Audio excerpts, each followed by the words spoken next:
بسم اللہ الرحمن الرحیم۔ معزز سامعین السلام علیکم۔ ہمارا آج کا موضوع ہے لمحوں کی جنگ اور ISI کا کردار۔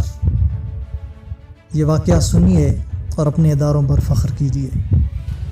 یہ ان دنوں کا قصہ ہے جب ISI کے پاس تکنیکی سہولیات کا یہ عالم تھا کہ ہمارے پاس زیر نگرانی افراد اور اداروں کے ٹیلی فون ٹیپ کرنے اور براہ راست ان کی ریکارڈنگ کے لیے معمول کے وہ آلات بھی نہ تھے جو کسی بھی خفیہ ادارے میں انفارمیشن کی فیلڈ میں بنیادی اہمیت کے حامل ہوتے ہیں۔ اس مقصد کے حصول کے لیے ہمیں بڑی تگ و دو کرنا پڑتی تھی اور انتہائی محدود سہولیات سے کام چلانا پڑتا تھا۔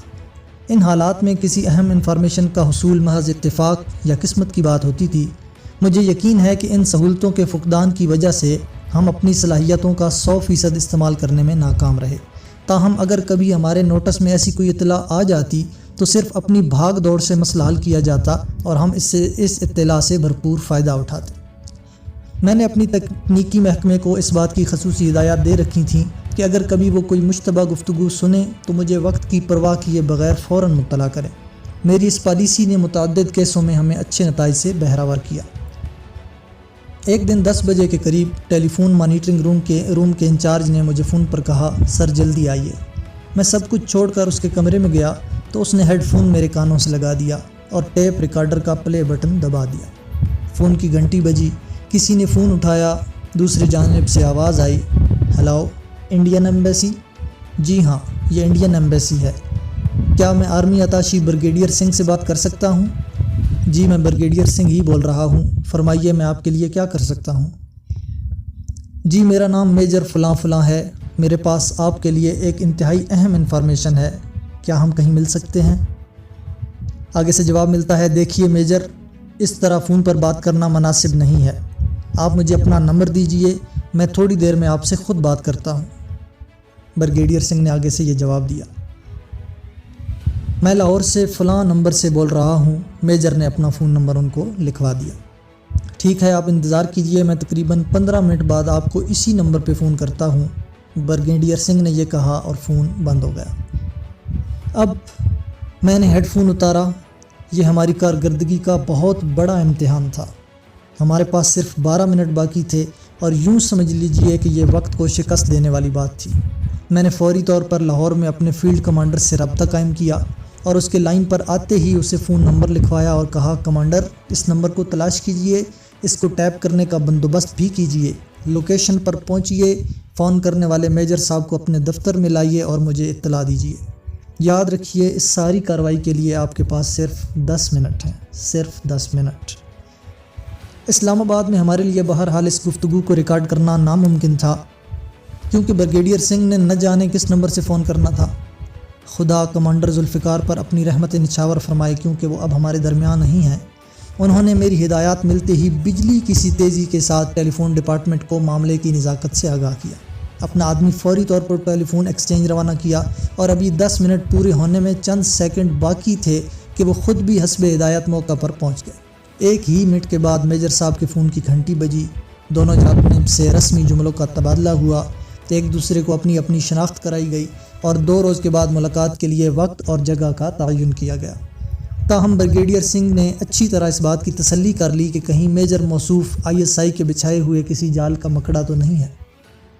ابھی میجر نے ریسیور کریڈل پر رکھا ہی تھا کہ کمانڈر ذوالفقار نے اس کے دروازے پر دستک دے دی، اس سے اپنا تعارف کرایا، اسے گاڑی میں بٹھا کر اپنے دفتر میں لے آئے، پھر اسے GHQ کے ملٹری انٹیلیجنس ڈائریکٹوریٹ کے حوالے کر دیا تاکہ مفصل تفتیش کی جا سکے۔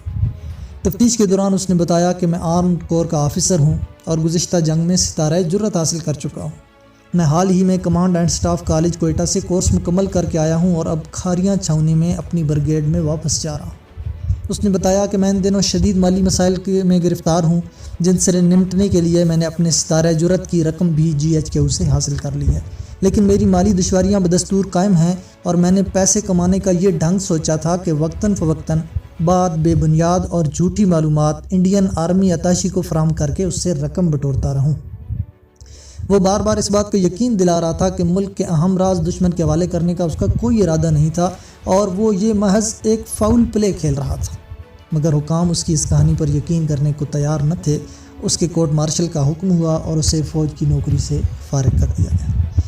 جہاں تک ISI کا تعلق ہے، یہ پورا عقابی آپریشن محض 15 منٹ میں پورا ہوا۔